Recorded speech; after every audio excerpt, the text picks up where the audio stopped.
Welcome, my good people, to another episode of my gaming news series.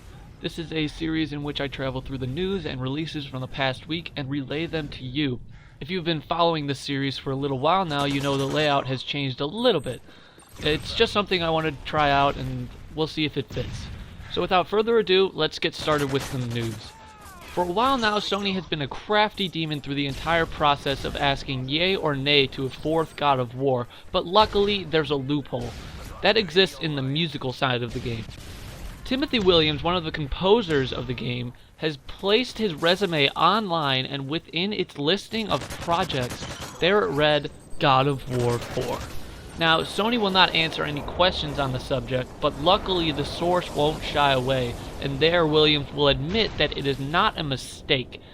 It was meant to be put in his resume because it's something that is going on, apparently. Because of all this, Williams' website and resume have been removed, which is understandable. It's surprising to me that he isn't off the team. I would guess it probably violated his contract with Sony.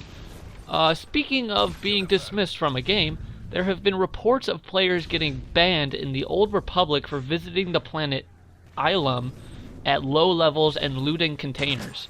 Don't worry, people, it's not true. While the game clearly states that it is recommended for players to be level 40 before traveling there, they are still allowed to go there anytime. It is only a recommendation that they go there after level 40. Low-level players who have gone there have been receiving warnings and notifications of being banned. They aren't really meant to be that way. The only thing that is happening in the game that would get people banned is what is called gold farming. I don't know what that is, but multiple people and accounts have been permanently banned for this, and if you are in the midst of performing such actions, stop yourself now.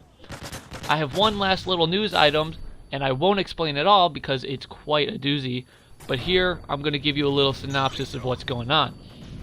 Just before the beginning of the new year, one customer of Ocean Marketing had complaints about his PS3 controllers not being shipped, and he wasn't getting notifications as to when it would arrive. As a result, the customer service seemed to be Mr. I Hate Holidays himself. I won't go into all the details, but I urge you to read the article because it's awesome. Here's the quick synopsis though. Customer wants to know when his product will come. Ocean Marketing's Paul Cristoforo replies rudely, then hell breaks loose. That's a quick synopsis, but please just check out this article and see what I mean. It's quite entertaining. But that is all I have for this news segment now, and make sure to check out more articles on OneUp.com or other gaming sites. Now though, we are going to be moving into the releases and reviews from this past week. It was a very casual week in the gaming release category where there were only 5 console releases. It's not the best way to start off the year, but there's one game in there that makes me forgive the rest of the non-releases. We're going to start off this week with the only 360 exclusive, which is an indie game called P3. It's apparently some sort of action game I know nothing about.